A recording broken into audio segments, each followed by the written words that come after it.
The foundation for whom I work supports a botanist named Robert Campbell, once of some note. But on separating from his wife and longtime research partner, he'd withdrawn his station deeper into the bush. And until last month's message, no one had heard from him in 3 years. He asked for an assistant and a gas chromatograph, and pointedly refused to say why.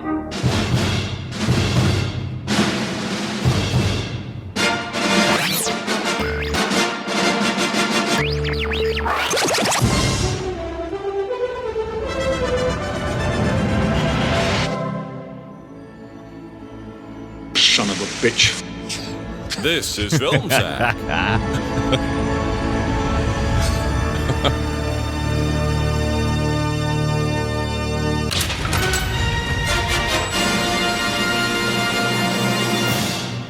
Oh, sure.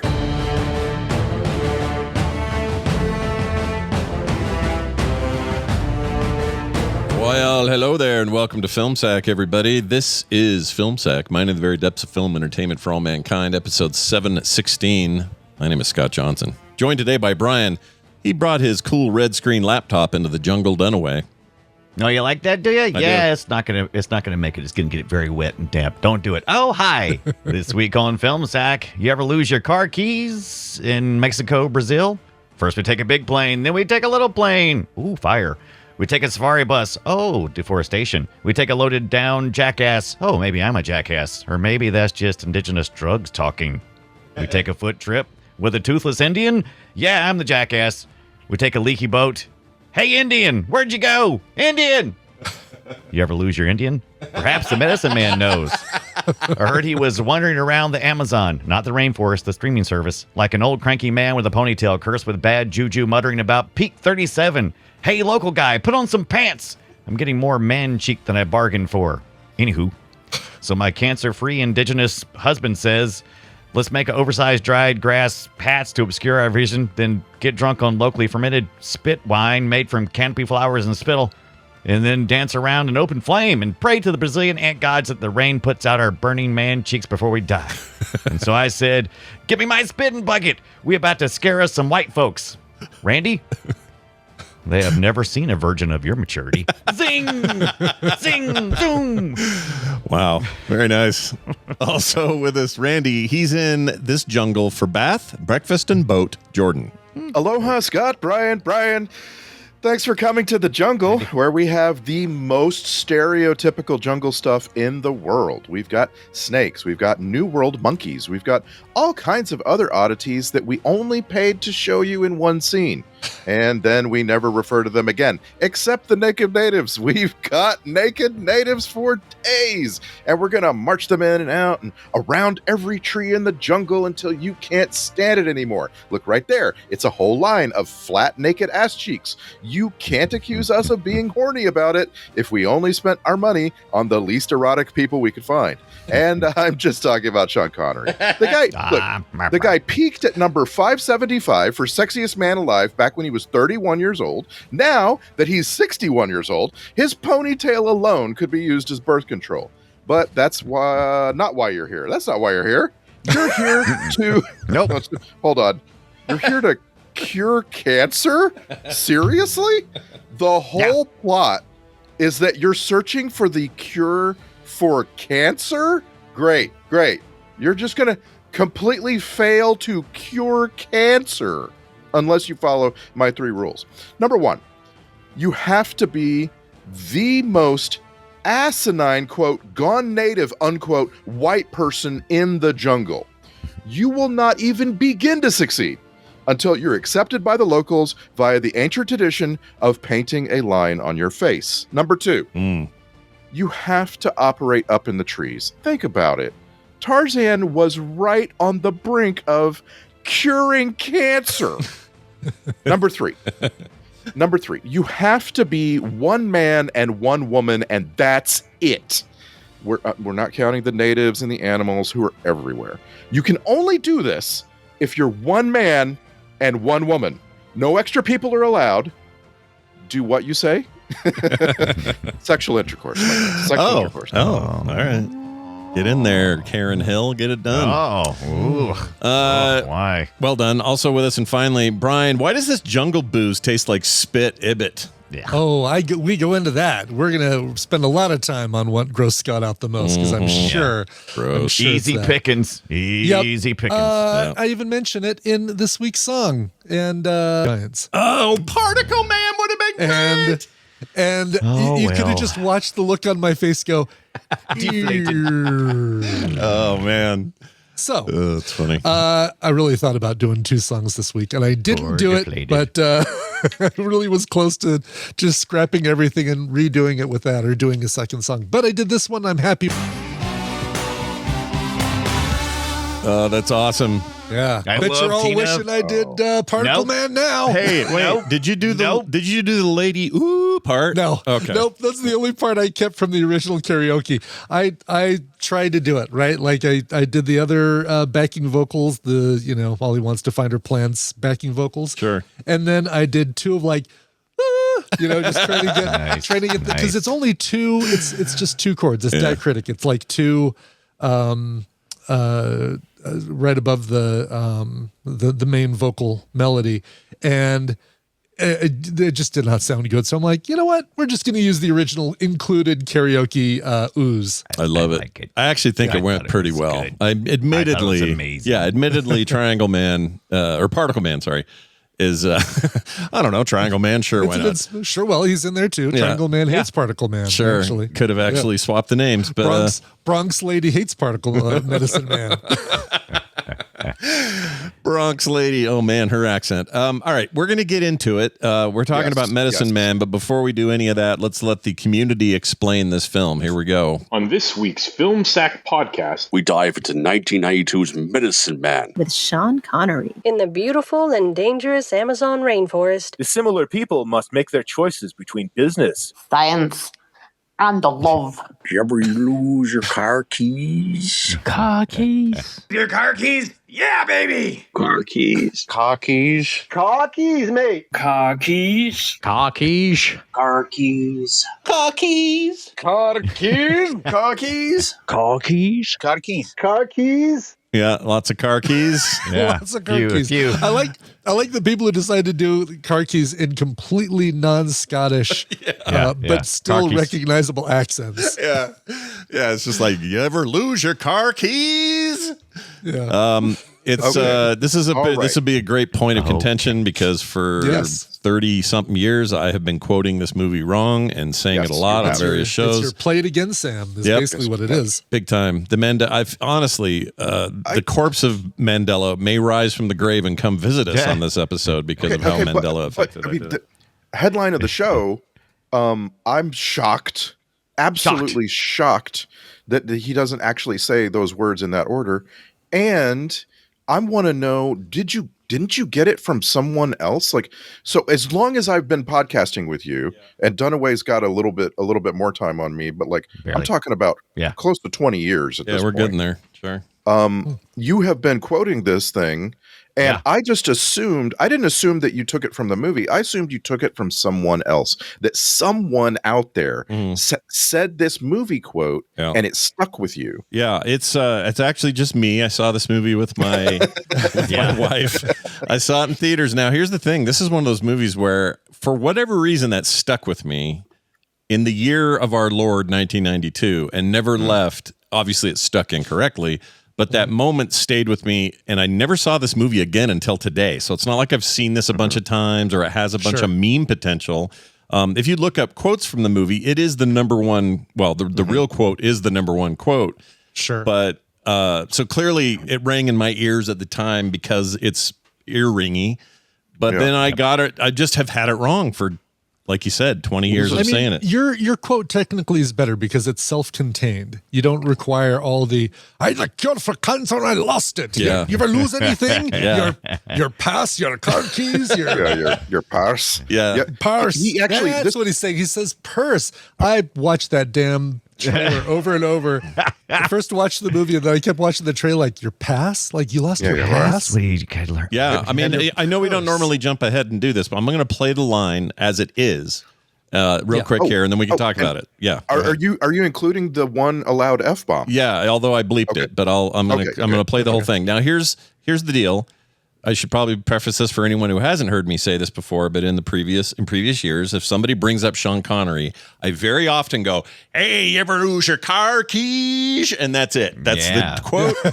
It's dumb. It's just a thing that comes out of my head. Well, here's what he actually said. Haven't you ever lost anything, Dr. Bronx? You pass your car keys? Well, it's rather like that. Now you have it, now you don't. And then goes on to say, I found a cure for the f***ing plague of the 20th century, and now I've lost it. It's all wrong. The order's wrong. What he says is wrong. I sometimes do the cure for cancer, and now I've lost it. I don't say plague of 20th century or any of that. Which, by the way, Luke, I have big issues. No big deal. I have big issues with calling it the plague of the 20th century. Cancer's been with us since the beginning. It's never not been. And I just want to say, if I hadn't known you, if I hadn't known you, I wouldn't have ever even been able to quote this as belonging to Sean Connery. Like if I hadn't known you and someone had come along and said, "Hey, what are your top 10 Sean Connery movie quotes?" I would have been, "We named the dog Indiana, Martini, shaken not stirred. You want to get Capone? That's the Chicago way." Like there's all these things. Put two of theirs in the morgue. Yeah. And if you go dig all these up, you're all going to be kind of wrong, is my guess. Right. Yeah. No.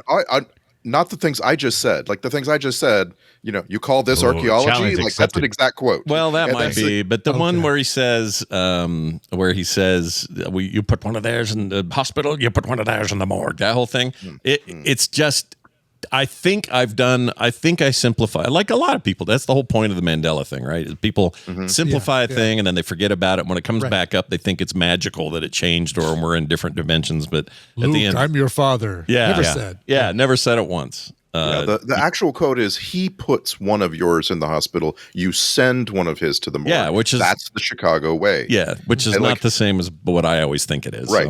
So. And like whenever I'm traveling to Chicago, I'm like, that's the Chicago way, whatever it is. Oh, I did mine with inflation. 2 of them in the morgue is what I did. Yeah. But I'm like, oh, you put a slice of pickle in the hot dog? That's the Chicago way. Like, oh, that sounds good. Now I'm hungry. Yeah. I can eat a hot dog right now. Anyway, like, there's a huge long history of movies being misquoted, and what I'm the most curious about is whether this changes, Scott, at all for you. Like in the future, do you use this quote less? Do you know? Oh, I see what you mean.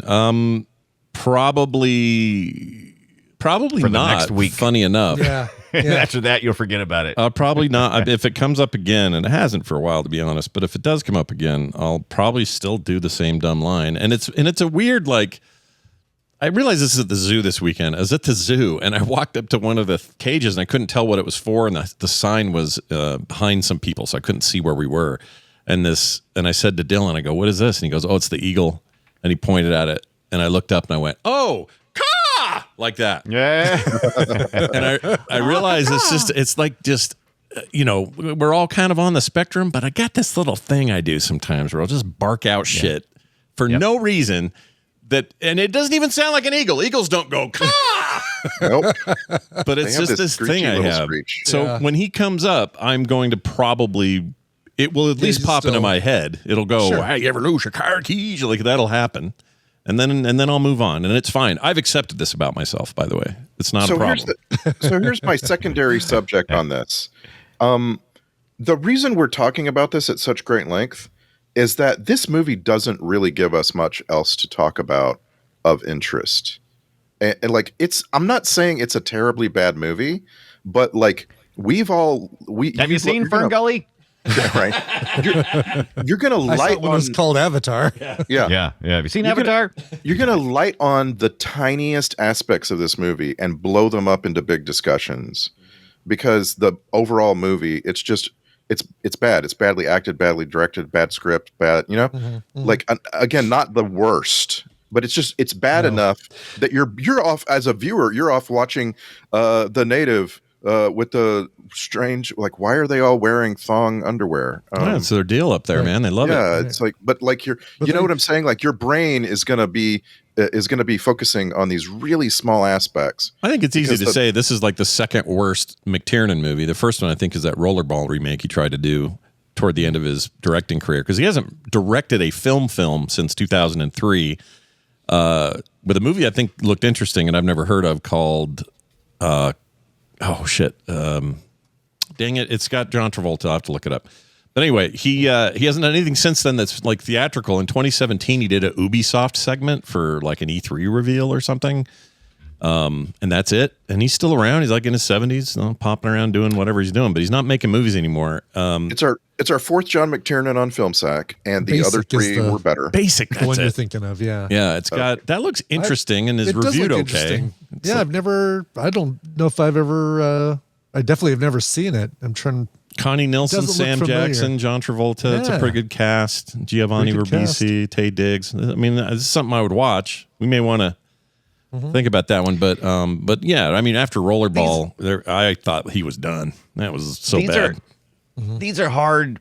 This is a hard topic to thread in this film, and it was during a time when we were trying to find our footing on these films that were saying larger social issues, world issues, without being preachy, and also it was really tough to thread this, and boy, it just barely. Well, because they don't even try to thread past the finish line. They don't even try to thread it. It's an action film without any action. Yeah, like the fun parts are the stuff like you would see like in The Jungle Queen or those old safari kind of movies where or it's even like newer stuff like Romancing the Stone, things like that. I know what you're talking about. Yeah, those parts were at least interesting. The canopy shots, to seeing the canopy shots and that kind of stuff. It fell short though, because this area can be gorgeous and they just don't make it gorgeous. There's a couple of shots that are kind of fun, but they kind of miss out. But the problem is they filmed it in Mexico instead of Brazil, right? Well, they also it can go so far. And we've seen these movies, so you have to outdo them. When you actually have action, you have to do something new and different and better. And instead, you have your your principal actress fall into the top of a very small tree and then lay there still while your actor goes down and saves her with a rope. And there's no action in that at all. No. There's no. I never once felt scared that she was going to fall. I always knew that she was going to be safe. Yeah, you have somebody like me who I am a big time heights guy. I hate it. I can't stand heights. They freak me out. I curl into a ball and can't move when I'm high enough and something. And that scene did nothing to me. It was just like the only thing was the pending road that was looming right off set, right, just waiting to burst through and to take away our desire, our longing to cure cancer. Cure it. Yeah, we all hate cancer. F cancer. Yeah, F cancer. We always say. Yeah, but my gosh, it right in our grasp. The cure for cancer was not a hero-making device at all, and I don't understand why. Is it because cancer is like invisible? I don't know. I can't figure it out. Right. It's not something you necessarily can see. I think I took more away from the fact that he was cursed, because we come to find out he brought the swine flu and killed a whole bunch of people. And that's the reason why he's anxious about anybody coming in. But then he and other researchers. It wasn't just him. Yeah, exactly. Yeah. But he also like to resolve the final. To get to the finale of like, I've got to save the indigenous people. What should I do? I should wrestle the road workers until we until we burn down the whole thing. Burn down the forest. Exactly. Burn down the whole damn thing. The whole thing with the, we're putting a road through the Amazon and all this stuff. It was exactly, but it felt like it was such a tacked on bit of, well, we need some sort of ticking clock for them to find the cure for cancer. It can't just be they can't find the plants that they need, blah, blah, blah. We need some sort of countdown timer, and we'll give you 24 hours and then we're bulldozing through the Amazon. It just felt so shoehorned, so tacked on and that was the problem, because that's artificial. That's where you have your conflict, and they didn't really sell it. It should have been. They didn't explore it at all. Yeah, it's a bummer, because I do think there's something here. It's like Gorillas in the Mist or those kinds of movies have things to say, and it is tricky not to be preachy. Like we talked earlier about. Gorillas in the Mist Gorillas in the Mist is fantastic because it's a good movie. It's got right. great dialogue that's very, very well acted. Mm-hmm. Yeah. Okay, now let's talk about Sean Connery. Yeah. Right. I thought this was I liked I liked the chemistry in a way. I like Sean Connery and Lorraine Bracco, is that how you say it? I liked their chemistry as co-workers. There was no sense in having that romantic slant. It's fine if you want to say, will they, won't they? If he was just a little younger, if she was just a little bit older. But in the end, it was like, yeah, we're doing it, dudes. We're doing the. I'm like, you didn't need that. That was some forced in bullshit relationship. That they absolutely didn't need it, and they also waited so long that by the end of it, there still was no real chemistry. And so when they suddenly act like, oh, now I'm. Coworker chemistry they had in spades. It was fun seeing them kind of, jab back and forth, and I enjoyed that part. But romantically, I didn't. Yeah. Plus, she's like 30 years his junior or something like that. She's super young compared to him. Didn't you love that they smash cut away from the two of them kissing at the end? I did. Yeah. Don't need to see that. Yeah. Just trust us. It happened. Which you have to believe. It's the perfect metaphor for the whole film. The whole film wants to tell you something, but it never does.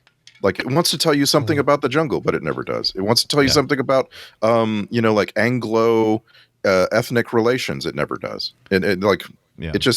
It just cuts away. It's unfortunate because I think there's interesting things there to mine. It's just such a different movie for him because McTiernan's all about, like, I see this jungle and the way he's filming it, and I'm like, he's filming it like he did Predator. It's like got this vibe, there's a character going on here and everything. Which is great for the Predator, not so good for here because we're more to save this place. Right? Yeah, exactly. So that vibe doesn't exactly work. Having most of the drama happen inside of not a tent, like a treehouse because it's raining outside is an interesting backdrop, but it was too much of that, like tons of that, like just constantly in the rain. And I get that. It's a rainforest, right? It's a rainforest. What are you talking about? But they were constantly complaining about the rain is letting up, but there's always rain. So it's fine. Yeah, it's fine. But also it doesn't rain as much as it used to. Oh, that's a problem. But no, the rain. It's like they really had a back and forth with the rain. This was my, you know what, Dunaway? This is my Minority Report with the water. Okay. The water thing, But for everything that we're complaining about, I still had fond memories. Let me tell you my history about this movie. I think I probably expressed it for you guys before. From when I worked at Blockbuster, this was something that Disney, which was this. What was this like? They didn't publish it directly as Disney. It's their what you call it, Hollywood. It's either Hollywood or the other one. There's one other one that they used to use. It's one of their arms or something like that. Yeah. Yes, it's one of those that's out there. So I was working at Blockbuster at the time, and they had all of our employees were invited to a larger city to watch a screening of this before it came out. That's the confidence they had that this movie was going to be, word of mouth, and we was going to share it with everybody. And so we went up and we watched it in a nice little hotel and had a screen they pulled out and everything. And that was a lot of fun. So that it's got like this fun experience of going and watching a movie with my coworkers who all loved movies. Everybody that worked at Blockbuster loved movies. Of course, you can't even work there unless you can prove it. Right. Everybody loved movies. They encouraged us to take movies home, and it was just a wonderful time. But yeah, so that was my experience. And even watching it yesterday, I watched it on VHS, of course, because that's how I remember it. Duh. Yeah. And so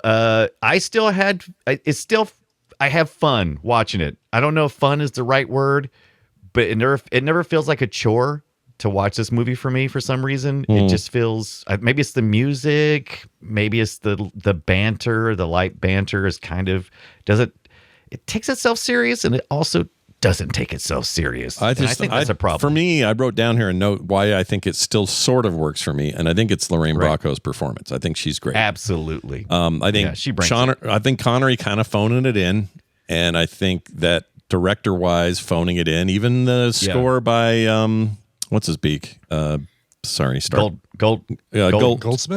Jerry Goldsmith. Goldsmith. Yeah. Jerry Goldsmith. Moments of goodness, but most of it a little jungly goofy for me. Yeah. Little steel drum. Yeah, I wrote down Feels like I'm walking from Indiana Jones to the Enchanted Tiki room at Disneyland. Oh my gosh, thank you for saying it that way. I could not put my finger on it. It was like moving from one park event to another. Yeah, it's Adventureland background music, basically, is what it is. Oh my gosh, you nailed it. I think the fact that Sean Connery, he kind of feels resistant in being in this movie to begin with, actually works well towards the character. And so it just it doesn't bother me for some reason. It's like, yeah, I don't want to talk to anybody. I don't even want to be in your stupid movie. Feels just like the same character he's playing. So it kind of worked. Yeah, it's fine. Go ahead. Weren't you annoyed by the character at first?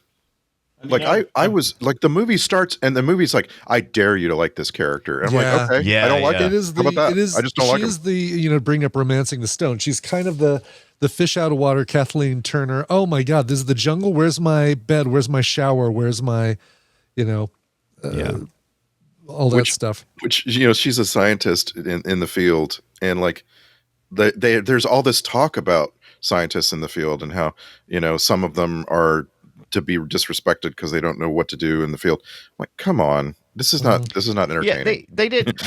What are you doing? They didn't explore it in the right way. They kind of told you and showed you a little bit that she's soft. She's been in the city too long. She hasn't been in the field. She doesn't know what it's like to really get out there. Her character has the greatest amount of growth. For sure. So. Yeah, and she sells it. I think funny. she's good at it. Yeah. I think a lot of it is too that we appreciate everything else that Lorraine Bracco has done with Sopranos, Goodfellas. You reminded me of that, Scott. Because at the time she got a nomination for a Golden Raspberry for her performance in this film. Oh, really? I agree with that. I agree with that. Really? If I'd been the one capturing clips, I would have captured her worst deliveries. There are lines where I was like, why didn't they ask for another take? Her delivery was terrible. No, I disagree. And I mean, I get your point. I think there's some over the top stuff, but I just feel like the contrast comes from she's in a world where everybody else seems like they're kind of slumming it and she's not. And I don't know. Maybe it's because I just watched Goodfellas again. This is entirely part of my bias. I just watched that again. She's incredible in that. And so this just was me watching her keep going. We're carrying our love for Lorraine Bracco from other things over into this. And that's making us maybe be a little bit more forgiving about. I think there's some of that. And I just saw her in that thing of the grandmas that make Italian food, the feel good movie on Netflix. Forgot the name of it. Nana's. She's so good in that. Is she? Yeah. I mean, she's so much older now. She looks very different. She feels like she'd be proto Nana. Yeah, you'd think so, right? But she was a highlight of that movie. I thought she was really great. And she's such a feisty. In real life, she's just feisty and pissy, and I don't know. I just like her. So I forgave a lot. I think feisty is the right word. Go to IMDb and read the first line of her bio, and you will understand that this is a very different person than most Hollywood actors and their agents. She is playing by a different set of rules. Yeah, and like she's had a great career. Mm-hmm. I'm just saying, in this movie, I don't understand why this stupid director, it really knocks down John McTiernan for me. That why didn't you get some more takes and get like better delivery out of your actors? You have these famous, really storied actors. Do more directing. I don't get it. Yeah, it's a weird thing because McTiernan, he's an all-timer. He maybe deserves the credit for creating the perfect action template to ever be taken by everybody else and built upon. Like Die Hard is that template, and nobody quite did it like him, and everything that's come since is very duplicated. Yeah, it's got me wondering if this movie is part of what led critics to jump all over Last Action Hero the following year. Because when we sacked Last Action Hero, we're like, what's wrong with this? What's the problem? Movie. Yeah, right. And like maybe critics were the problem. Like this movie, Medicine Man, gave them a sour taste in their mouth, and they weren't. Yeah. I really like Last Action Hero, but I don't think I did at the time. I think at the time I was like, I don't know what the hell are they doing here, and that got better over time. That movie, it did. This movie. So I used to love like stuff like The African Queen, that kind of stuff. It's just like a little leisurely adventure, sort of. Like got somebody who's a little bit resistant to nature, and another person who's like just fish in water, with the fish out of water, and I don't know. They even the way it was shot, a lot of these mid to close shots of just the actors, probably mostly because they didn't want to reveal that they weren't shooting in Brazil. Go ahead. By the way, I think you've just picked the perfect comparison for this movie. Lorraine, I'm comparing Lorraine Bracco to Katharine Hepburn. I'm comparing Sean Connery to Humphrey Bogart. And I'm comparing John McTiernan to John Huston. And every one of them runs circles around their later successors. And that's perfect. Thank you. I get it now. Yeah. I don't know. I'm really torn because I want to love everything that guy did. But there are issues like Rollerball, which we haven't done yet. We may want to. Yeah, we may want to consider it. His remake in 03, or did we? Did we? I feel like we have, but I've been wrong before. LL Cool J we have and Filmsack 172, which was Rollerball, but I think it was that's the old one. That's the old one. I don't think we did the new one. Okay, so the remake that he made in 2003, we have not, or two, we have not done. LL Cool J, yeah. Right. He's in. I would love to. Yeah. LL Cool J, Chris Klein, Jean Reno. That's my new. That's how I'm gonna start asking. LL Cool J, yeah. LL Cool J, yeah. Ooh, I like that. A pre-lost Naveen Andrews. Interesting. Yeah. Wow. Most importantly for me is Rebecca Romijn. Now that Strange New Worlds has become so great, I want to see Rebecca Romijn in everything. She's great. Nothing wrong with her. Nothing wrong with her. No, she got. I find no flaws. She's doing okay. There was very little trivia in the IMDb about this movie, which really threw me. The two I pulled out. You should have watched the terrible interviews with Sean Connery, who did not want to be in a single of those interviews. No. Didn't even show up in person. I'll be on a TV. You can ask me questions via TV. Was it really that? I didn't want to be in the movie. Now I've got to promote it. Oh God! I didn't see any of that. Where was that? Like with the DVDs or something? Or YouTube has a bunch of them. Yeah, just do video for, VHS stuff. But yeah, it's on YouTube. Do I even dare? Do I even want to know? Oh yeah, they're great. They're great. Oh yeah. Okay. You know what? I'm in. I'm in just for the stupidity of it all.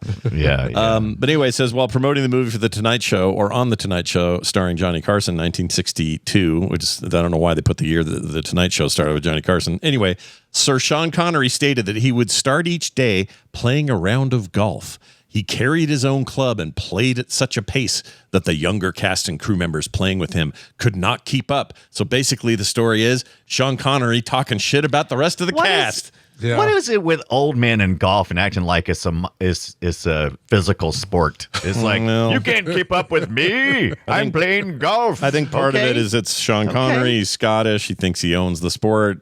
I think there's I think there's some of that going on. But right. He also made $10 million on this movie. I don't know if that's good or bad, but the guy making all at the the money. time, probably not bad for Sean Connery. Yeah, probably not bad. Probably not bad. Yeah. Because he's got he's got like 5 more movies before we're done. The next couple of years he's got the Rock. The one he was like, Robin I don't Hood, want to do this anymore. Yeah, when was the Robin Hood? Like the same year, maybe. Yeah, something like close to that, 91 maybe. Close. But yeah, he did the Rock, and then we got everything he did from then on was an inch closer to the League of Extraordinary Gentlemen. And the end of it all. That was his final last movie. Yeah, he was so annoyed with that one. He just effed right off and quit. So yeah, there you go. I hate movie making. I'm out. I don't blame him. The first thing I saw in this movie, I shared it with you guys yesterday, but they went. It's not exactly papyrus, the font, but it's damn close. It's close. Oh yeah. And I don't like it. No, sir, I don't. And I don't think everything that's set in South America or some sort of jungle setting, even space jungles, like the original Avatar, jungles. Why you got to go with some either papyrus or papyrus adjacent font? This is the ugliest font on the planet. Don't use it. What are you doing? It's worse than you should have done Comic Sans. I would have felt better about it. At least then I'd be like, okay, you're not taking it too serious. I got you. Yeah. Okay. I don't know why. Honestly, if they'd used that font that's made out of spears and shields, that'd be nice. Like the tribe. The movie really has a foreign land feel that just doesn't ever capitalize on any of it. Like it's like we're going to go to the jungle and we're going to make a movie and it's going to be hyper jungle everywhere, jungle all the time. But it's like we're not going to we're not going to give you the sense that you're in the jungle. Like, we're going to give you the sense that you're looking in on a movie set. You know? Right, yeah. And we're gonna like I said, we're marching in the natives, and we march them in and march them out all the time. Mm-hmm. Oh, those poor indigenous people. Yeah. I'm curious. There were moments when I was curious, like, I wonder if these are just some Mexican actors that are, perfectly good actors that have been hired to have a terrible haircut, and but like that's as far as it goes. You don't really wonder, because it feels like a play is being put on for you the entire time. Yeah, there's definitely a bit of that going on. I don't know, man. I'm so torn on this. I feel like Dunaway and I are in the car here together on this. This movie's like frustratingly bad in some ways, but there's something about it, and I can't put my finger on it. It's almost cozy in a way. It's just like it doesn't take a lot of effort. Maybe it was so cozy. I fell asleep. Half hour. It doesn't take a lot of effort. Yeah, maybe the reason why it doesn't feel like it takes a lot of effort is because they're just spoon feeding it to you, like sugar ants. They're just spoon feeding it to you. Here you go. Here's another bite of what you should be thinking. Here you go. Yeah. Nom, nom, nom, I mean, nom. first thing Ibbott told me on Thursday's TMS was, I was bored. Yeah. Yeah, this movie. I'm glad you guys. Hey, look, I'm glad I can definitely see why you liked it, but bored the living crap out of me, and you didn't just felt like there were no. Yeah. I love the scenery. The scenery is beautiful, but I can watch somebody's vacation photos and get that same kind of thing. That's a good comparison. It does feel like somebody telling you a story about their trip to Brazil through slideshows. And they left out the last part where, by the way, we found the cure for cancer. It's like they said, all right, well, that's the end of my slideshow. That's the end of my TED Talk. Excuse me, did you find the cure for cancer? You'll just have to decide for yourself. It's always frustrating because this movie is kind of like, it's not sci-fi. It's not science fiction. No. It is supposed to be based in reality. So when you say we found the cure for cancer, it's like, well, you can't do that because this is like supposed to be a realistic movie, and that's not how the world works. We don't find it, but maybe we do lose it. And so you kind of already know from the but you also the whole thing with the ants. Here's where I also question their scientific rigor. Okay, I'm watching this thing going. Okay, we got the machine, we got the stuff. We're doing lots of tests. We're sweating well into the night trying to get it done. So much sweat. But then they're like, it's the ants. You should have figured that out freaking 2 years ago. I was disappointed. I was disappointed in it being the ants. First of all, it must have been he ground up some ants the first time when he was doing the flowers that were in there. Right. Like, no. But what I really wanted to happen was I wanted the cure to be the indigenous people spit. Because I'm like, I'd like to see us Americans go, we got the cure for cancer. Sweet, give me it. It's native spit. Cancer's not so bad. Cancer. Yeah. Yeah, how bad can cancer be? Let's just keep that going. You have to drink this wine made of indigenous people spit. You know what? Right. I'll keep the cancer. Thanks. I'll be all right. I'll take my chances. Yeah, I'm remission through another way. Let's try that. Yeah. I don't know, like that stuff. I do like the idea of, like Cold Fusions was a fun thing for a hot minute back in the day, and you'd see movies. Saint. Yeah, that's right. And how that would just change the world's everything. Yeah. Which I think there's fun to be had to explore. If these things were true, then what would come of it? The problem is this movie thinks all that there is a guy who's like, sorry, schedule is I'm putting the road through. Sorry. Like, no, what this would be the world's most massive corporations would swarm on the place and be the ones that took control of the anti-cancer drug that would then make them trillions of dollars in the next 10 years.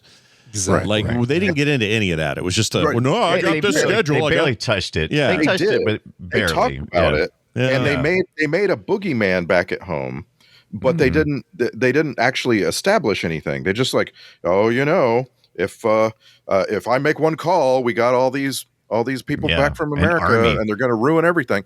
Like, okay, let's. But you'll bring the swine flu. Right. But like, it just, I don't know, man. This movie, the ants is the ants is actually a really interesting twist.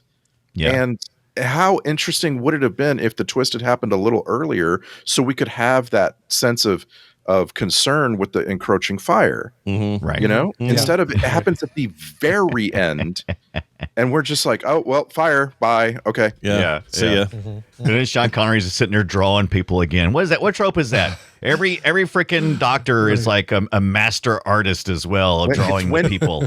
It's the trope of when you're in the jungle, like Yeah. you have nothing else to do.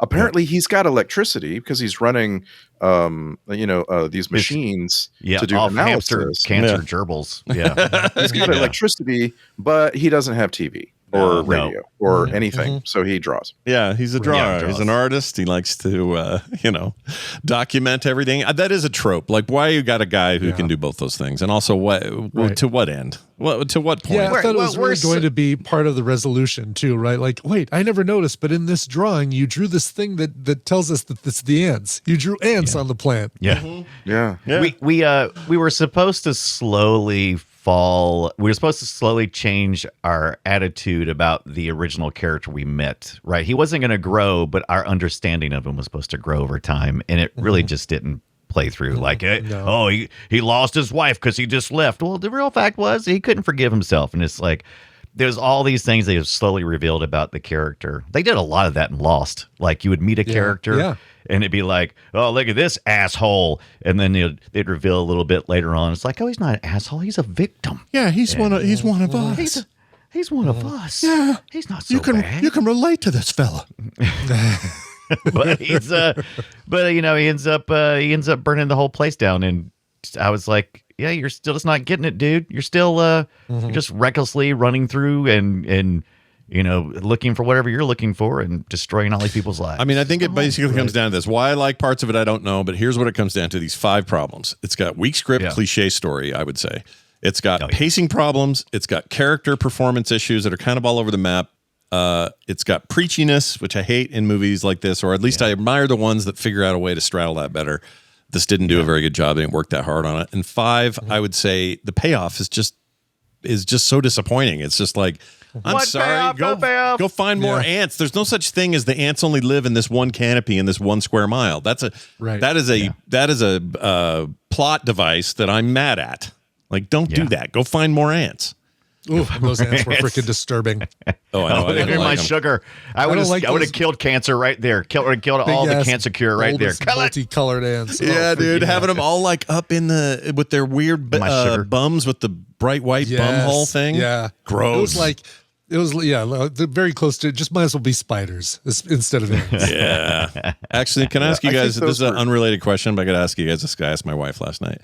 If they put you in a see-through, about the size of a coffin, but it was all see-through like plexiglass. Why does that have to be a shape of a coffin, though? Go ahead. Well, it just needs to be small and human containing, big right? enough for you to be inside. Yeah, you're inside. You can't really sit up or move around, but you're laying in there. You're totally naked. Oh, why I gotta be naked? Because that's part of the deal. You're covered with a ton of spiders. They are venomous. The outside of the box is covered with spiders? No. Inside, on top of you. You've been watching Fear Factor lately or something? No, I know it sounds like Fear Factor. Right. You gotta eat some pig anus. One day I'll have the biggest podcast in the world and pretend I invented it. Anyway, you'll get covered in these spiders, and they are venomous only if you upset them, but otherwise they're harmless. They'll only crawl on you and never sting you. But you have to hold still. Now you have to do this for 45 minutes without screaming or let me out or getting stung. The arbitrary number you came up with. Yeah. It just felt like an hour feels too long. Not an hour, not 30 minutes, but 45. Yeah, 45, somewhere in the middle. It's like a TV show where they allow for 15 minutes of commercials. It's like that. All right, so you're covered in these spiders. You have to do it for 45 minutes, and when you get out, they will hand you a check for $1 billion. Do you do it? Oh, so this is like a thing that you share on Facebook because people love sharing.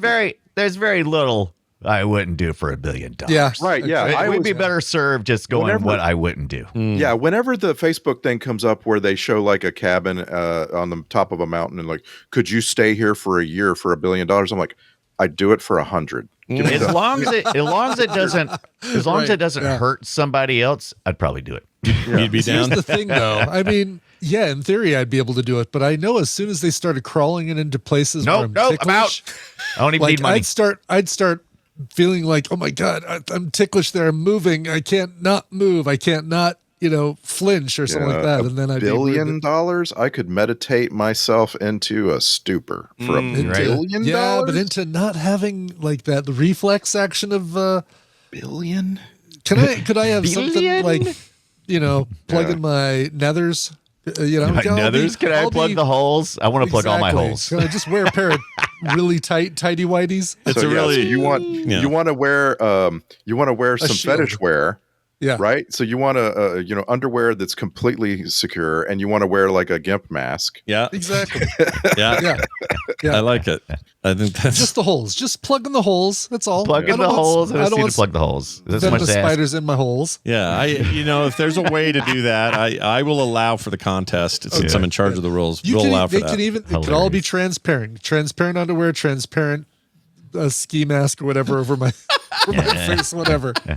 I love the idea that the reason for that is to hide your junk, not the whole reason for this isn't to expose your junk. It's that it's that you're nervous there's spiders crawling around your junk. I mean, you're the one who came up with got to be totally naked and in a clear coffin. Hey, why would you say that? That's true. My rules are they're problematic. Well, anyway, Randy, you were about to say something before I went on this dumb turn. What were you going to say? The spiders, those ants that you see on the sugar, those were like little toy spiders, right? Yeah.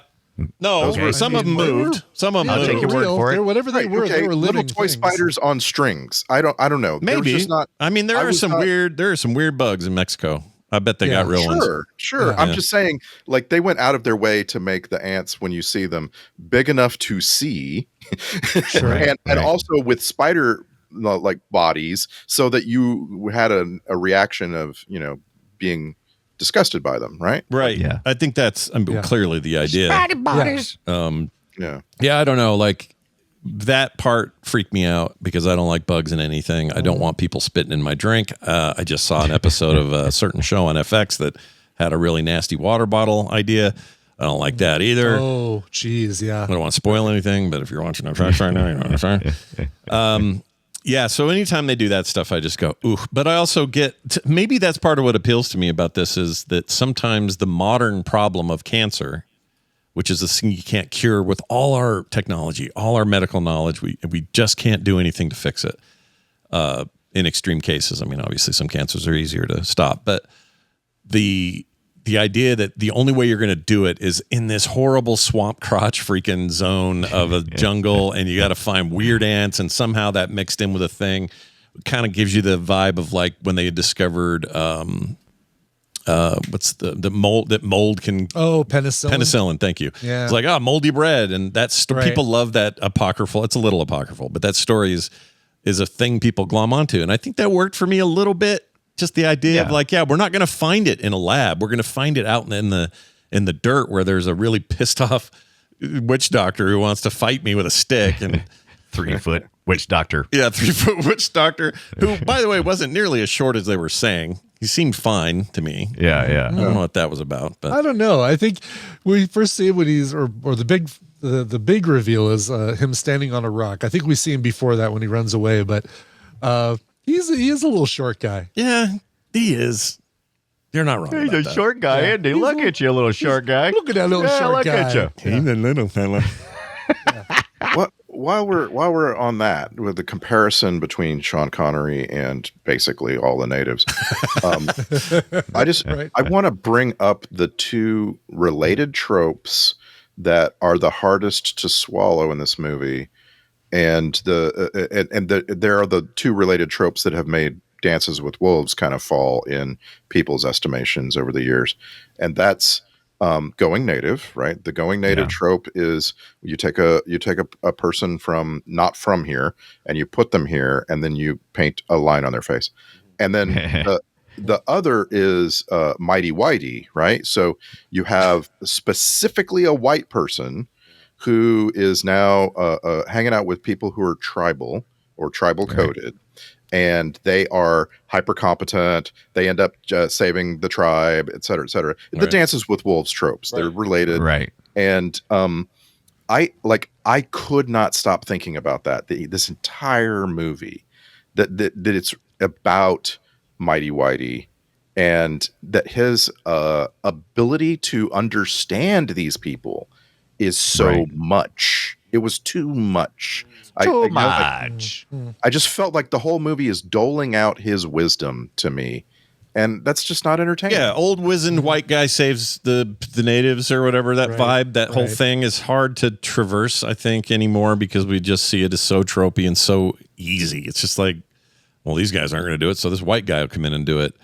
I don't know how you counter that. You have a person of color come in maybe and do it, or you have I don't know what the answer is, but it was 1992. We weren't thinking about that then. I think we were a little. I don't know. Well, I mean, some of us were. Not, the usual not counter. The usual counter is you portray the natives as being also smart and understanding of what's going on, and this sort of thing. And actually, the Sean Connery character is kind of invasive and problematic in his own ways. You know what I mean? Like, it's not that different. But this movie is just so set on look at these naked brown people, and like I just couldn't. No, look at them. Look at their butts. This is the most. This is the most boobs quantity wise I think we've had on FilmSack, and it's all done in like a very sort of these are natives. National Geographic. There you go. Yeah. Yep. That's also a trope name, by the way. National Geographic nudity. Oh, I've never heard that. That's great. Yeah. That deserves this. It's fine. Yeah, it's fine. Here's the thing, though. Like, it doesn't offend or whatever because it's natural or this is how certain people are. My brother was so offensive with this. When we were growing up, he would say, what do you need for school? I'll probably just use these National Geographics. And he goes, they've got the ski slopey boobs. That's what he'd say. That's an interesting term. Yeah, I think what he meant was that without they don't bras wear or bras? support, I think you just get more of a thing. And he called them ski slopey. That's how. Yeah. That's how boobs actually work in the wild when you don't. Yeah, underwire them. Yeah, my brother was dumb. He was dumb. That's really what that came down to. And he's still a little bit dumb. The OG King Solomon's Mines has a bunch of National Geographic boobs. Oh yeah. Well, what else have we've seen something else with this? Did we? Alan Quartermain? No, he didn't get. We didn't have the budget for that. No. I mean, Zardoz kind of, but not quite in that same. That same. Those are just boobs in general. Those are just boobs, not native boobs. Just boobs. Yeah. Native boobs. My parents went to Blockbuster. My parents went to Blockbuster and rented the movie The Bounty with Anthony Hopkins, right? Right. Mm-hmm. Yeah. And new telling immunity on the bounty. Right. And by the way, I want to talk to you guys about. We need to watch that movie because I really want to talk to you about how the story changed over the years. I'm down. Cool. Yeah. The movie The Bounty is just chock full of topless Tahitian women. No, that's terrible. Very National Geographic setting. Oh no! We can't have that. Don't do that to us. I also thought this movie had the most boring montage of all time. It had a montage of them just looking at little printouts and looking pieces at data, of paper, looking at that red screen. And you have to hold up a vial. You have to hold up a vial to see what's in it. Yeah, that annoys me. Look at the pigs. The peaks and the slopes. That's right. Hey, Bombi, if you're listening, make us how many boobs have we seen the most? Get us part of quicksack.li. Wow. We need that going on. Good luck. The boob count. Yeah. It should have. It's got like a boob rating. Maybe that's great. Yeah. As a tribute to my brother, the skisclopers.com, we'll call it. Did the Gods Must Be Crazy have this? I think so. But I don't think we sense. saw that, did we? No, right. I'm just trying to remember it because I haven't seen it in 30 years. It's been a while. Yeah. It's all pops and noises, that movie, I think. Yeah. Right? Yeah. That's basically it. That's all our little minds remember. Yeah. I remember that was like the biggest deal. It took everybody by storm. Everybody had to go see it. Yeah. It was shot on a budget of like $3 and the whole thing just exploded. And then they made a sequel and it was one of the worst effing things I'd ever seen. Mm-hmm. Mm-hmm. It was so bad. Hilarious. No, there's no oar. This has no oar attached to it. Hilarious. I'm sorry. This is a boat with no oars. You're going to have to float down the river. No oars. But Gods Must Be Crazy is the cheapest, greatest product placement that ever happened. Yeah. Pepsi. I remember going. No, it was a Coke bottle. Yeah, I remember going. I had feelings about Coke bottles for the rest of my life because of that movie. Yeah. I don't know if you guys heard, but sorry. Speaking of soda, Costco changed from long time being Pepsi only to having Coke now. Oh, And there's this video going around where there's some, I don't know what music. Oh, I think it's Mama, I'm Coming Home from Ozzy. Nice. And it says, the caption says, all right, atheists, explain this. And then it's a guy at Costco swinging around getting a Coke out of the fountain. Yeah. Hilarious. Which makes me want to go to Costco and get a hot dog. And It does feel like an act of God. Like, And a chicken bake. Yeah. my first time after our Costco switched over to Coke, I really felt like I was walking into Mecca. Yeah. Yeah. There's a God-fearing human reaction. I to already like that place. I liked it even more when they changed it. Yeah. a lot more. Yeah. for me. Maybe a lot more. Yeah. Is Pepsi okay? No, it never was. No. No. It was never okay. It was never okay. All right. Any other thoughts before we play clips? No, none. All right, then. We're playing clips. Wow. Wow. It's like, get out of here. Yeah, I guess no other discussion. All right, this will work though because we got plenty of clips here. I'll start to rip through these. These are a lot of what you'd expect. You know, a lot of dumb stuff. So enjoy. This is the sound of heaving. That's her heaving up on top of that rope to get up to the thing. I think is where I got that from. Yeah, or no, like you know what up. it was? I'm sorry. It was her getting her bag off. The bus at the yeah. beginning. Yeah. Right. That's really loud. Wow. All right. Here they are having their first argument. I'm not a girl. The hell you're not. I'm your research assistant. The hell you are. The hell you are. The hell you are. The hell it is. Money penny.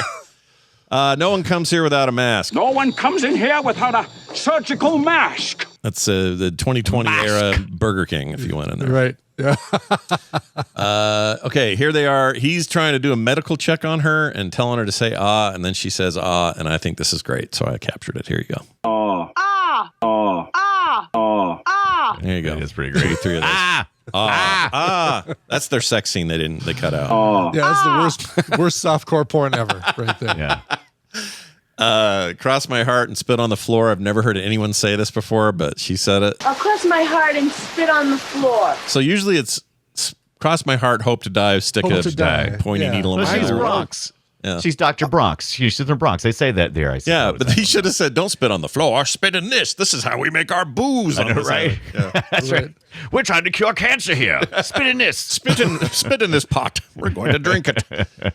Nonsense words from Mr. Connery. Mancha chichi. Mancha Chichi. Come on. now. Mancha Chichi. I don't believe Check that out was my real. Mancha That's that Chichi. it's little toys that they had in the 80s that look like Labubus do now. Yeah, that's it. Nailed it. Dude, that Labubu thing needs to calm the F down. No, we need more Labubu. Cure cancer. We don't need more Labubus. I hate it. Beth, Aw. let's see. Oh, we already played that. Let's do this one. It's her freaking out. Hey!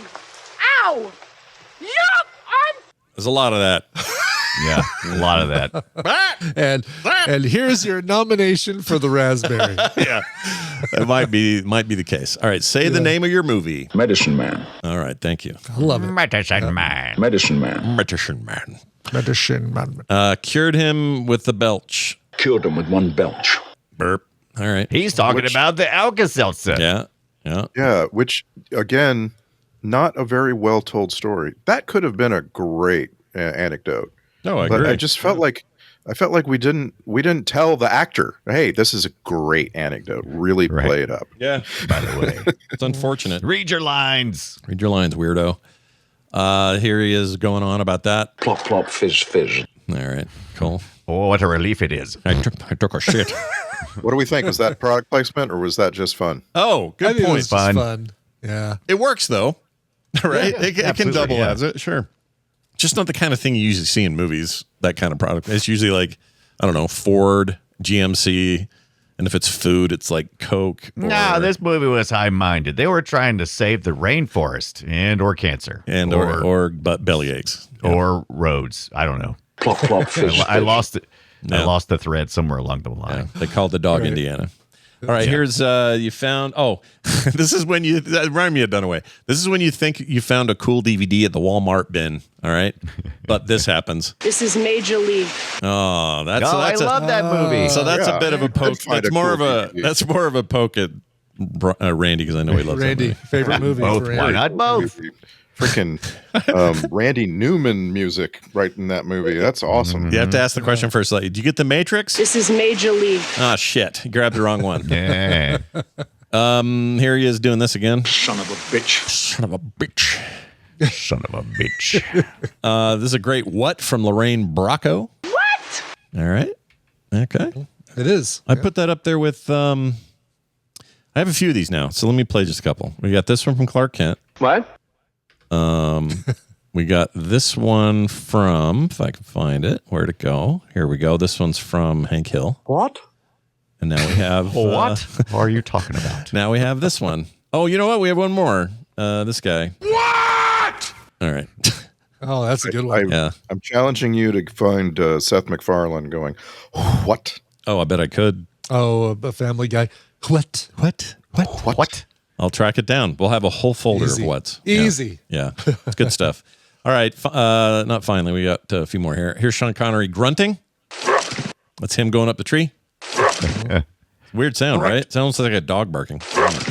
It's weird. This music was annoying. Yeah. Hated it. Come wants to the to be a Bengali Grill, right there It wants to between be a- Jungle Cruise and It wants to be a The still Dole drum, Whip but it's stand. not. The whip. Oh, They Dole also- Whips and corn dogs. It also just kind of wants to be an African movie. Yeah. It just doesn't. kind of, yeah. Yeah, Like it's weird. They talk about juju at some point. Yeah. I'm like, Bad that's juju, African good crap. juju. Yeah. He also That's not claims, what's his name? term. Claims that Sean Connery claims his hairdo, his what do you call it? Ponytail Ponytail. thing was based on the composer's Goldsmith. hair. Yeah, Goldsmith's hair, which was he famously always had a little gray ponytail back there. I don't know if that's true, but that's what the trivia said. Well, he was rocking it. I thought it looked very nice. Yeah, it looked real nice. All right, here's some more nonsense language from Connery. I'm convinced that none of this was real. Johnny Tatachat. Yeah, whatever, dude. What did he say? Johnny Tatachat. Jody Johnny said something. Johnny said chachi. Johnny has chachos. Goody goo goo. Yes. Oh, I haven't heard that in a hot Nailed minute. Here is. Oh, I think this was actually a real moment, and I appreciated it, and they kept it. I'm okay. I think that's her laughing. Oh, Okay. It sounded genuine. that sounded genuine, but the whole her being drunk on the shot that he gave her, or the thing that he gave her to chew on the bark. Yeah, could have Oh done my without God, that. so Caffeine. annoying. Yeah, Yes. Yeah. could have done without that. A little too much Yeah. for sure. Yeah. Yeah, that's a Victor trope, by the Borga way. drunk act. Yeah. That's a trope, by the way. It's a name like unexpected energy drink or something like that. No, I don't like that. Is that what they call that? I don't like it. That's I like annoying it. to me. All right. Hey, boy, she was it, but it was to show that her character was willing to sell anything. Mm-hmm. Even her She was- body. Just kidding. Yeah. Ooh, hello there. Here's the real the real medicine man yelling at Connery. Here you go. Give me the bop, suck it, bop. Uh-huh. Give me the bop, boody bip. Yep. So here's their Sibbly bop. yeah. I got no When did we start? Body. Let's have them. This is their conversation. Johnny Tatachat. Give me the bop, suck it. Johnny Tatachat. Give me the bop, suck it, bop. Give me the bop. Give me the Now bop. we know where Skibbity Toilet came from. That's right. I want a sandwich. I want a hot dog.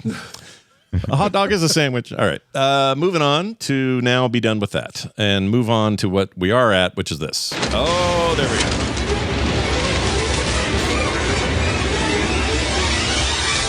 The Film Sack checklist goes like this. The sweatiest Film Sack movie of 2025, easily, maybe of all time, but easily this year. The romance bit was forced and dumb, check. And finally, $20 says Connery was talking gibberish to the natives, check. I would easily throw that money at that. I would make money off that bet. Oh, for sure. Yeah. Star Trek connections. If there are none, maybe MCU, but let's find out. Randy, what do we got? I'll give you one of each. We got on Star Trek, good old Jerry Goldsmith. Jerry Goldsmith did the music for this movie. He also starts with the first Star Trek movie, Star Trek the Motion Picture, and then jumps around. He jumps around. Jump Up around. and down. He did Star Trek 5. He did First Contact, Insurrection, and Nemesis. So they really got him for the last three Yeah, they of did. that original run of movies. Yeah. And it got me wondering, like, is Star Trek V special for the music? Maybe. The And rest like, isn't. I'm gonna go back and listen to that because Which one was the whale one? That's 3. 4, Three. sorry. 4. four is Yeah. whale one. Whale. I really heard. I heard W. I heard well. I did too, and I'm like, were they in a well, stuck in a well during one of these? Yeah, his Which name is one had the space Whale. fish? Which one had the giant cat? No, it wasn't a fish. It was a giant candy bar in space. Remember? That's right. And it would talk to the whales. So it was like a giant Hershey bar talking. Yeah. And then they had lots of jokes about how Spock was on drugs. Wee. I hate that one. I know that was the popular, like, mainstream Star Trek breakout film, but I really disliked it. I did not like it. Even then, I just was like, you're pandering. This is pandery. Just trying to make it all funny. Hee hee ha ha. We're on Earth. How dare you? Computer. I'll talk into my mouse. Computer. My mouse. I still love it, though. I still do that joke. Hate it. No one gets it, but I do it. That's because it's bad. That's right. I did make out with a girl watching it once. Anyway. Nice. Yeah, it worked out good. Let's move on to the. Oh, did you? Was that? You gave us one. What was the other one? Sorry. So Jerry Goldsmith is our Star Trek connection. Over on the MCU, we have our cinematographer for this movie and some other John McTiernan movies. I think Donald McAlpine here also did Predator and others. Donald McAlpine amazingly was only the photographer for one of all of these, like, Star Trek and MCU movies, and that is X-Men Origins Wolverine. Sweet. He is the worst person behind the camera. Yeah. And again, I love that movie. I think I like it. I'm the person that likes it more than most everybody I think know. you might be the only person that likes it. Yeah. you could have stopped right there. Yeah, that movie sucks. But I get it. It's fine. It's totally maybe. fine. I like lots of things that suck, but Maybe I need to give it another watch because I did only see it like the one time, I think. yeah. As I've said on the show many, many times before, I have a thing for Liev Schreiber. If he is given some, meaty role in a movie, I like the movie for some reason. I like. What, was he in that Got Stealing thing? He was a Yes, Jewish guy, right? I was just gonna say you get Sabretooth and Kingpin as the two Jewish guys chasing down Austin Butler, chasing down Elvis. Oh, wait, Kingpin, like current Kingpin, like D'Onofrio. What? Yeah, I gotta hurry and watch that movie. You really do. Yeah, I want to see. You got one of Fury Road's wives. You've got don't tell him that. Oh, yeah. Jesus. Oh, you've got basically, if you followed my recommendation a couple of years ago during one of the host specials and you watched Scorsese's After Hours, you're gonna love this because this what's his face? The director? Aronofsky. Oh, yeah. Aronofsky? Yeah, Aronofsky, the director. Yeah. Said that he was inspired by After Hours when he made this. Oh, no way. And it's got so much of that in it. It's so good. That's great. I'm stoked about that movie. A couple of years ago, Liev Schreiber made Ray Donovan the movie, and I don't think anyone but me has seen it. I really, I genuinely don't think I've never seen the watched show that it's based on. Is that was they made a movie? Yeah, I didn't know that. Ray Donovan the movie. All right. And it's one of those things where I'm like, I think he is perfect, and maybe I need to go no back one to else that. even wants to look. Did you? We watched the series, first or? season of No. Ray Donovan, and Didn't do it for I you. can't remember why we stopped, why we didn't come back for the second season, but maybe I need to give it. Did you do your chance. 3? But you do 3 we episodes. did the whole season. Usually it's 3 episodes to decide. We did the whole first season and decided not to come back. Oh, wild! Oh, we're not coming back. A lot of people love it. People really are into that thing. But you don't have to watch this all the way through to the end to enjoy the movie. That's what I'm letting you know. All right. Okay. I like Shriver a lot. I'm a big fan. Remember his Manchurian Candidate thing with Denzel Washington, the remake? He was great in that. Good. Yeah. Loved it. All right, moving on down the road to the soundtrack grade. To give it an ABT for a bit tropey, but I still love Goldsmith, so I'm not going to give him too much shit. That's right. Social media posts. Let's sum this thing up in 280 characters or less and then put it out there into the world and let people reply to it and be trolly and have no avatars. Let's start this time with Randy. Medicine Man. Gray 61-year-old Sean Connery, lacking in any personality, he mumbles, "I have found the cure for death," then smokes. "Dude, Just imagine his bad breath. Poor Lorraine Bracco tries to be serious, but this jungle has traits mysterious.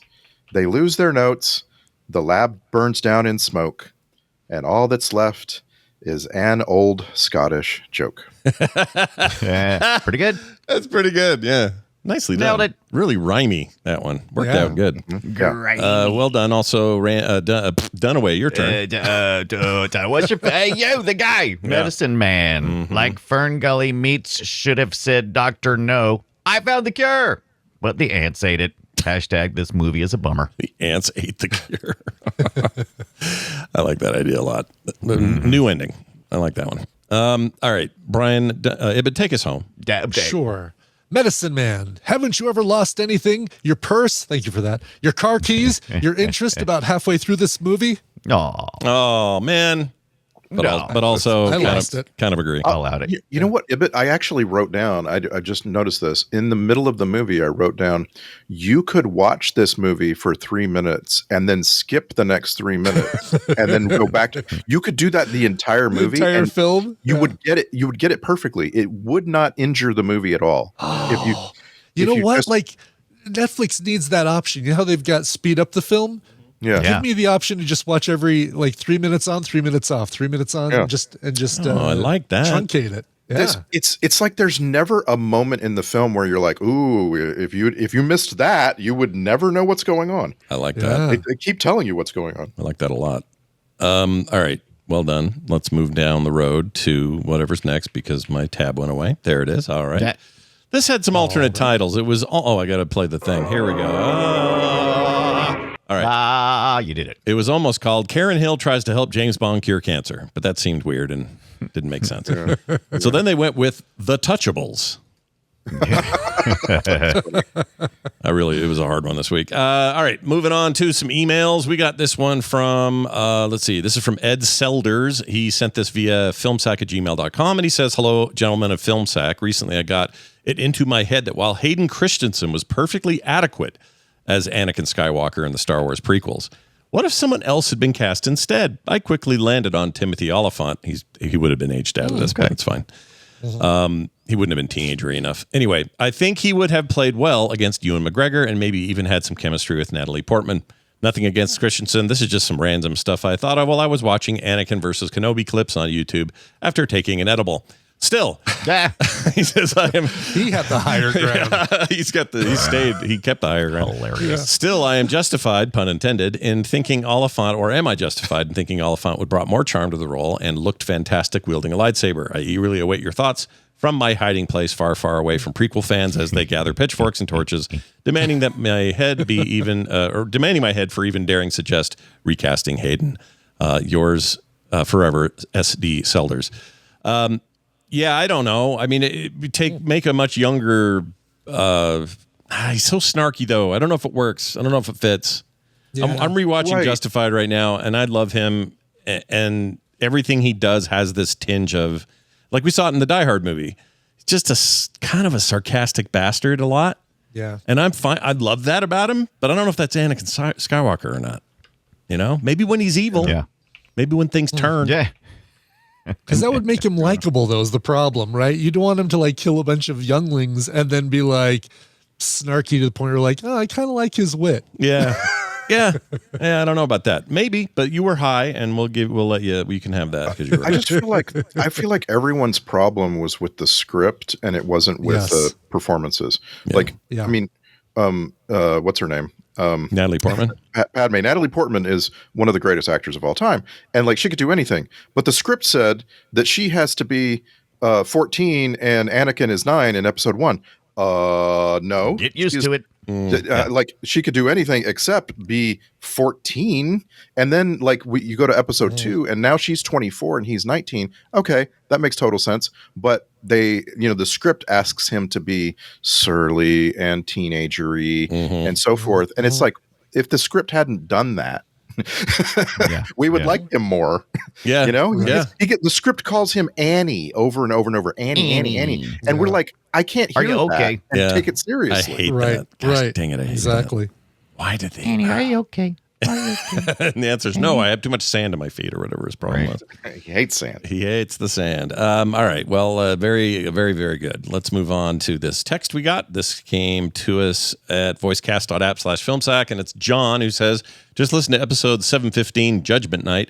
I have not watched it, so listening to you guys talk about Dennis Leary in the role, I was mixed up, in my mind anyway, with Dennis Miller. It wasn't clear until near the end of the movie, the end of your show, when Rescue Me was mentioned, and I realized I had it wrong. Carry on, John. Hey, but you know what? Kind of get you guys out of that Winnebago, you could kind of see those two hanging out, though, right? Kind of. Chris Christie pulls a submarine sandwich out of a duffel bag. Yeah, it's like his metaphor. Well, I don't understand how you could get confused on this point, because one of them is an actually good actor and the other one is terrible when he tries to act. Oh yeah, he's pretty bad. Yeah. Dennis Miller's pretty bad. Yeah. But I could see him hanging out like comedy wise. Like, there was some 2000s 90s action thing where he was like the best friend but gets killed. I don't remember this, but it's ringing a weird bell. Yeah, I've got to look it up. Like it's something similar to Single White Female, but obviously he wasn't the guy who got the heel stuck in his forehead, but something along those lines. Oh my gosh, what is that? Was I it don't know. Entrapment? He was in The Net. He was in Murder at 1600. Was it The Net? Maybe I'm thinking of The Net. Oh, it might be The Net. Maybe. Yeah. The only time Dennis Miller ever appeared in a movie and was genuinely good was Joe Dirt, and he was playing himself. Oh, did he? I still have never seen Joe Dirt. I've not seen Joe Dirt. Oh, really? Yeah. Oh, that's so much fun. We should.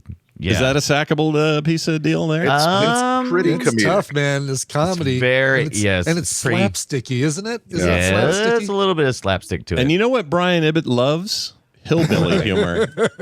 He loves the hillbilly humor. How about trailer park humor? How about mix that? the hillbilly humor with slapstick, and my gosh, give me the popcorn. Yeah, let him in now. Let him pick his seat, because I do really like Joe Dirt. Like I genuinely like it as a film. It makes me laugh every time.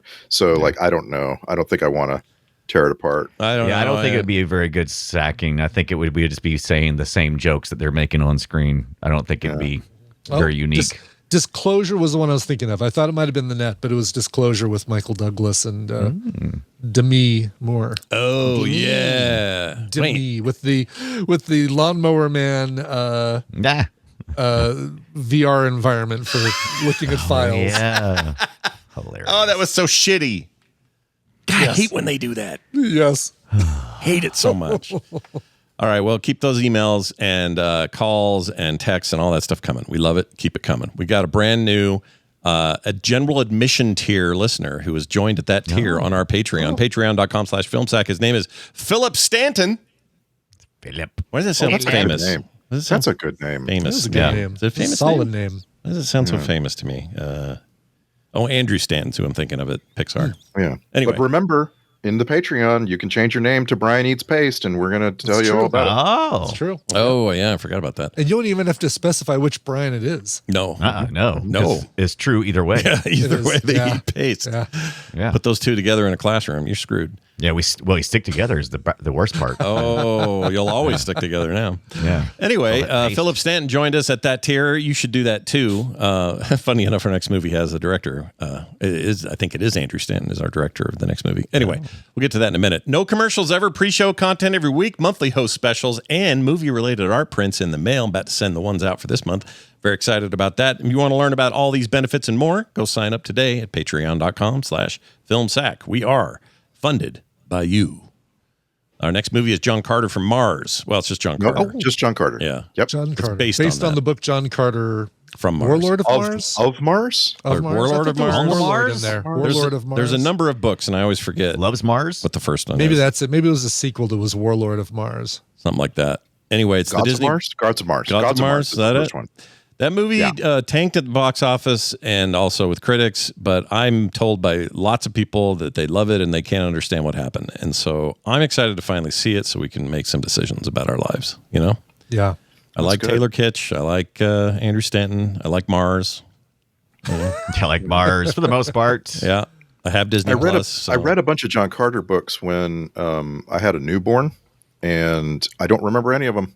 Really? You know that first couple of months when your brain is not functioning? Yes. sure. Yeah, Yeah, that's when I read the John Carter books, and I got nothing. The early, I got nothing. Early baby time is a weird time. Yeah, no doubt about it.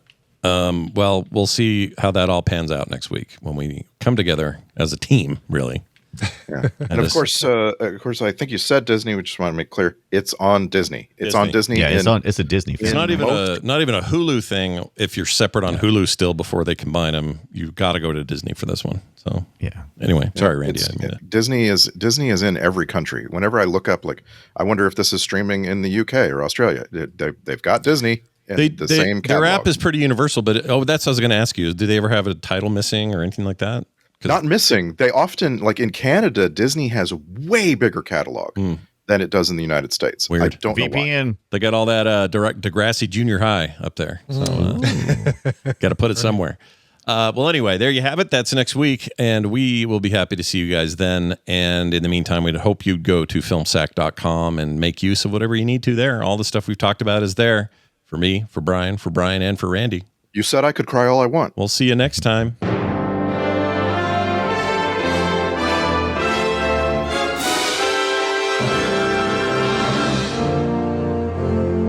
This show is part of the Frog Pants Network. Yes. Get more at frogpants.com. I